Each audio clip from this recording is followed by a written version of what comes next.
Hello viewers, আমরা competent উইনের তরফ থেকে আরেকটা খুব গুরুত্বপূর্ণ ভিডিও নিয়ে এলাম তোমাদের জন্য। এটা একটা মাচ রিকোয়েস্টেড ভিডিও ছিল যে ফেমাস বেঙ্গলি অথার্স বা ফেমাস বেঙ্গলি পার্সোনালিটিস এবং তাদের সিউডোনিম বা ছদ্মনাম নিয়ে এই ভিডিওটা মাচ রিকোয়েস্টেড ভিডিও ছিল। তো এই ভিডিওটা আমি আজকে কম্পাইল করেছি পাওয়ার পয়েন্ট প্রেজেন্টেশনটা, এবং যেটা পরের পরবর্তী স্লাইডস গুলোতে আমি দেখাবো। এখানে মোটামুটি ৭৪ জন eminent Bengali authors and personalities এর সিউডোনিম দেওয়া রয়েছে, যেগুলো তারা তাদের সাহিত্যে ইউজ করেছিলেন। তো চলো তাহলে আমরা স্টার্ট করে দিই আজকে আমাদের সেশনটা।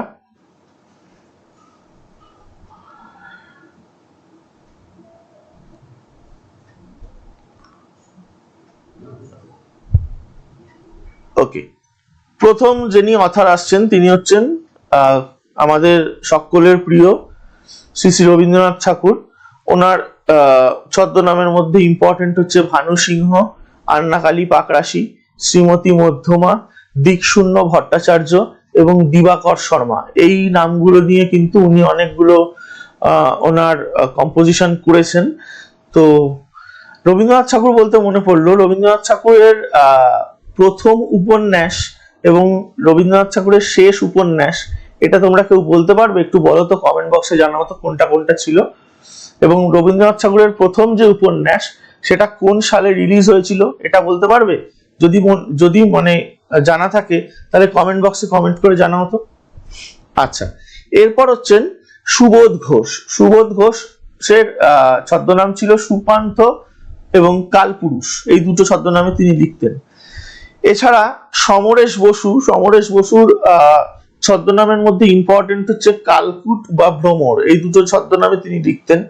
বিভূতিভূষণ বন্দ্যোপাধ্যায়, অপু, দুর্গা, সর্বজয়া, হরিহর, ইন্দির ঠাকুরুন, বা এক কথায় বলা ভালো অপু ট্রিলজির স্রষ্টা বিভূতিভূষণ বন্দ্যোপাধ্যায়, কালজয়ী সাহিত্যিক। ওনার ছদ্মনাম ছিল কচ্চিৎ প্রৌঢ়। প্রমথ চৌধুরীর ছদ্মনাম ছিল বীরবল। কালীপ্রসন্ন সিংহের ছদ্মনাম ছিল হুতুম প্যাঁচা। নারায়ণ গঙ্গোপাধ্যায়, টেনিদার স্রষ্টা, ওনার ছদ্মনাম ছিল সুনন্দ এবং সম্বুদ্ধ, এই দুটো নামেই তিনি লিখতেন। শরৎচন্দ্র চট্টোপাধ্যায় আমাদের প্রত্যেকের প্রিয় একজন সাহিত্যিক, তিনি বেশ কিছু ছদ্মনামে লিখতেন। তার মধ্যে সব থেকে ইম্পর্টেন্ট হচ্ছে অনিলা দেবী। এছাড়া অনুরূপা দেবী, শ্রীকান্ত শর্মা, অপরাজিতা দেবী, এই ছদ্মনামগুলোতে উনি লিখতেন। আচ্ছা, শ্রীকান্ত শর্মা বলতে মনে পড়লো, শরৎচন্দ্র চট্টোপাধ্যায়ের শ্রীকান্ত উপন্যাসের খুব ইম্পর্টেন্ট তিনটে চরিত্র হলো শ্রীকান্ত, রাজলক্ষ্মী এবং শ্রীকান্তের এক মেন্টর দাদা। তার নাম কি একটু কমেন্ট বক্সে জানাও তো, শ্রীকান্তের সেই মেন্টর দাদার নাম কি? আমি বলেই দিচ্ছি, শ্রীকান্তের সেই মেন্টর দাদার নাম হচ্ছে ইন্দ্রনাথ। আচ্ছা, এরপর হচ্ছেন প্যারীচাঁদ মিত্র। প্যারীচাঁদ মিত্রর ছদ্মনাম হচ্ছে টেকচাঁদ ঠাকুর। এগুলো কিন্তু প্রত্যেকটাই PSC miscellaneous, PSC clerkship, WBCS prelims প্রত্যেকটা পরীক্ষার জন্য কিন্তু ইকুয়ালি ইম্পর্টেন্ট। বিভিন্ন বার বিভিন্ন সময় পিএসসির ইতিহাসে কিন্তু এইরকম বেঙ্গলি অথার্স বা পার্সোনালিটিস এবং তাদের পেন নেম দিয়ে কিন্তু কোয়েশ্চেন এসছে, মানে তাদের ছদ্মনাম থেকে কিন্তু বহুবার কোয়েশ্চেন এসছে। এরপর চলে আসছি আমরা পরের সাহিত্যিকে, নাম হচ্ছে গৌরকিশোর ঘোষ, যিনি দুটো ছদ্মনামে লিখতেন, রূপদর্শী এবং গজমূর্খ। এরপর বিমল ঘোষ, মৌমাছি। ব্যোমকেশ এবং বরদা চরিত্রের স্রষ্টা শ্রী শরদিন্দু বন্দ্যোপাধ্যায়ের ছদ্মনাম ছিল চন্দ্রহাস এবং গৌরমল্লার। বলাইচাঁদ মুখোপাধ্যায়ের ছদ্মনাম ছিল বনফুল। রাজশেখর বসু, বিরিঞ্চি বাবা পরশপাথরের স্রষ্টা, তার ছদ্মনাম আমরা সকলেই কম বেশি জানি, তাই তিনি পরশুরাম ছদ্মনামে লিখতেন। অন্নদাশঙ্কর রায়, যার বেশ কিছু কম্পোজিশন হলো 90 পেরিয়ে, পথে প্রবাসে, তার ছদ্মনাম তিনি নীলাময় রায় ছদ্মনামে লিখতেন। ডান দিকে যে 5 জনের ছবি আছে তার মধ্যে সব থেকে নিচে যার ছবি আছে তিনি হচ্ছেন অন্নদাশঙ্কর রায়। এরপর হচ্ছেন মনীষ ঘটক। মনীষ ঘটকের ছদ্মনাম ছিল যুবনাশ্য। মতি নন্দী, মতি নন্দী স্পোর্টস রিলেটেড সাহিত্য বানাতেন বেঙ্গলিতে, তো ওনার ছদ্মনাম হচ্ছে কালকেতু। কিশোর কবি সুকান্ত ভট্টাচার্যের ছদ্মনামই ছিল কিশোর কবি। এই সুকান্ত ভট্টাচার্যের জীবনের প্রথম কাব্যগ্রন্থ ছিল ছাড়পত্র। এরপর হচ্ছে তারাশঙ্কর বন্দ্যোপাধ্যায়। বাংলা সাহিত্যের যে তিন বন্দ্যোপাধ্যায় স্টলওয়ার্ড থ্রি বন্দ্যোপাধ্যায় বলা হয়, তার মধ্যে বিভূতিভূষণ বন্দ্যোপাধ্যায়, তারাশঙ্কর বন্দ্যোপাধ্যায় এবং মানিক বন্দ্যোপাধ্যায় মানে অন্যতম। এই তিনজন বন্দ্যোপাধ্যায়কে একত্রে বন্দ্যোপাধ্যায় ট্রায়ও বলা হয়। বাংলা সাহিত্যের একজন অত্যন্ত মানে তিনজনই অত্যন্ত বিশিষ্ট সাহিত্যিক আর কি বাংলা সাহিত্যের। তো এই তারাশঙ্কর বন্দ্যোপাধ্যায়ের ইম্পর্টেন্ট ছদ্মনাম হলো হাবু শর্মা এবং কল্যাণ শঙ্কু। আচ্ছা, তোমরা কেউ জানাতে পারবে কমেন্ট বক্সে যে তারাশঙ্কর বন্দ্যোপাধ্যায় প্রথম বেঙ্গলি সাহিত্যিক হিসেবে জ্ঞানপীঠ পেয়েছিলেন এবং সেটা কত সালে পেয়েছিলেন এবং কোন উপন্যাসের জন্য পেয়েছিলেন? একটু জানাও তো কমেন্ট বক্সে। আচ্ছা, এরপর হচ্ছেন দেবেশ রয়, বাঘারু চরিত্রের স্রষ্টা দেবেশ রয়। ওনার ছদ্মনাম হচ্ছে বেদুইন। এরপরের অথারে আমরা চলে যাচ্ছি, তিনি হচ্ছেন বঙ্কিমচন্দ্র চট্টোপাধ্যায়, যার ছদ্মনাম হচ্ছে কমলাকান্ত। ওনার লেখা বেশ কিছু উপন্যাসের মধ্যে আনন্দমঠ, কপালকুণ্ডলা, দেবী চৌধুরানী, দুর্গেশ নন্দিনী, এগুলো খুবই ইম্পর্টেন্ট। এরপর হচ্ছে ললিত মুখোপাধ্যায়, যার ছদ্মনাম হচ্ছে বিজ্ঞান ভিক্ষু। বিমল মিত্রের ছদ্মনাম জবলি। মধুসূদন মজুমদার দৃষ্টিহীন। সাবিত্রী প্রসন্ন চট্টোপাধ্যায় অমিতাভ। সুনীল গঙ্গোপাধ্যায় তার লেখা কিছু বিখ্যাত গ্রন্থের মধ্যে ইম্পর্টেন্ট হচ্ছে, আমি বলে দিচ্ছি দাঁড়াও তোমাদের, পার্ডন মি ফর ইন্টারাপশন। তার বিখ্যাত কিছু গ্রন্থের মধ্যে রয়েছে অরণ্যের দিনরাত্রি, আত্মপ্রকাশ, মনের মানুষ, অর্ধেক জীবন। আচ্ছা, অর্ধেক জীবন একটা জিনিস বলে রাখি, অর্ধেক জীবন কিন্তু আমাদের সুনীল গঙ্গোপাধ্যায়ের অটোবায়োগ্রাফি, ঠিক আছে? তো এরপর এনার যে ছদ্মনামগুলো ছিল তার মধ্যে ইম্পর্টেন্ট হচ্ছে নীললোহিত, সনাতন পাঠক, সুজন পাঠক। এরপর হচ্ছেন বিশ্বনাথ চক্রবর্তী, যার ছদ্মনাম ছিল হরিবল্লভ দাস। এরপর গিরিশচন্দ্র ঘোষ, যার ছদ্মনাম ছিল মুকুটাচরণ মিত্র। ডান দিকে যে চারজনের ছবি আছে তার মধ্যে বটম রোতে দ্বিতীয় নম্বর যিনি ছবি আছে তিনি হচ্ছেন গিরিশচন্দ্র ঘোষ আমাদের। এরপর হচ্ছেন হিমানীশ গোস্বামী, যার ছদ্মনাম হচ্ছে শিলভদ্র। বিমল করের ছদ্মনাম হচ্ছে বিদুর। জ্যোতিরিন্দ্র নন্দীর ছদ্মনাম হচ্ছে জ্যোৎস্না রয় এবং ঈশ্বর গুপ্ত, যিনি বেসিক্যালি বাংলা সাহিত্যের একজন বিশিষ্ট কবি ছিলেন, ওনার ছদ্মনাম হচ্ছে গুপ্ত কবি। এরপরের স্লাইডে আমরা চলে যাচ্ছি। প্রথম অথার হচ্ছেন মাইকেল মধুসূদন দত্ত, আমাদের প্রত্যেকের প্রিয় একজন সাহিত্যিক।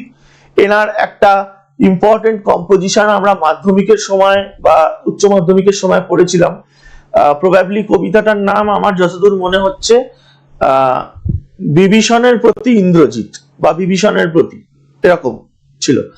যাই হোক, তো ওনার ছদ্মনাম হচ্ছে টিমোথি পেন পোয়েম। প্রথম জীবনে উনি প্রচুর ইংলিশ সাহিত্য লিখেছিলেন, ইংরেজি সাহিত্য, কিন্তু পরবর্তীকালে উনি ইংরেজি সাহিত্য থেকে সরে এসে অনেকগুলো বাংলা সাহিত্য লিখেছিলেন। এরপর হচ্ছে জ্যোতির্ময় ঘোষ দস্তিদার, যার ছদ্মনাম হচ্ছে শঙ্কু মহারাজ। অখিল নিয়োগী, যার ছদ্মনাম হচ্ছে স্বপন বুড়ো। তারাপদ রায়, যার ছদ্মনাম হচ্ছে গ্রন্থকীট। এরপর হচ্ছেন কালজয়ী সাহিত্যিক মহাশ্বেতা দেবী, যার ছদ্মনাম হচ্ছে সুমিত্রা দেবী। আচ্ছা, তোমরা কেউ বলতে পারবে যে মহাশ্বেতা দেবী 1084 মা উপন্যাসের জন্য জ্ঞানপীঠ পেয়েছিলেন, সেটা কততম জ্ঞানপীঠ পেয়েছিলেন এবং কোন বছরে পেয়েছিলেন? আমি বছরটা বলে দিচ্ছি, 1996 সালে উনি জ্ঞানপীঠ পেয়েছিলেন। আমাকে বলতে পারবে কমেন্ট বক্সে লিখে জানাও তো যে ওটা কত এডিশন, মানে কততম জ্ঞানপীঠ ছিল। আচ্ছা, এরপর হচ্ছে কাজী নজরুল ইসলাম, তার ছদ্মনাম হচ্ছে ব্যাঙাচি। কাজী নজরুল ইসলামের বেশ কিছু ইম্পর্টেন্ট সংস রয়েছে বা গীতি রয়েছে, যেগুলোর কম্পাইলেশনকে একত্রে আমরা নজরুল গীতি বলি। এছাড়া কালিকানন্দ মুখোপাধ্যায়ের ছদ্মনাম হচ্ছে অবধূত। প্রবোধ কুমার সান্যালের কীর্তনিয়া, সত্যেন্দ্রনাথ দত্ত বা ছন্দের জাদুকরের ছদ্মনাম হচ্ছে নবকুমার এবং কবিরত্ন। অমিতাভ চৌধুরীর বেশ কিছু ছদ্মনামের মধ্যে নিরপেক্ষ, শ্রীনিরপেক্ষ, চাণক্য, দৌবারিক এগুলো ইম্পর্টেন্ট। এছাড়া বাংলা সাহিত্যের একজন বিশিষ্ট লেখক এবং অত্যন্ত দুর্দান্ত একজন অঙ্কন শিল্পী শ্রী অবনীন্দ্রনাথ ঠাকুরের ছদ্মনাম হিসাবে উনি ইউজ করতেন রসুল আলী। আচ্ছা, কাজী নজরুল ইসলাম বলতে আমার মনে পড়লো, কাজী নজরুল ইসলামের একটা বিখ্যাত কম্পোজিশন আছে যেটা আমরা ছেলেবেলা পড়েছিলাম, যে মোরা একই বৃন্তে দুটি কুসুম, হিন্দু মুসলমান, মুসলিম তার নয়নমণি, হিন্দু তাহার প্রাণ। ঠিক আছে, তো এটা কিন্তু কাজী নজরুলেরই লেখনী থেকে এটা বেরিয়েছিল, মানে অত্যন্ত স্টলওয়ার্ট একজন সাহিত্যিক ছিলেন কাজী নজরুল ইসলাম।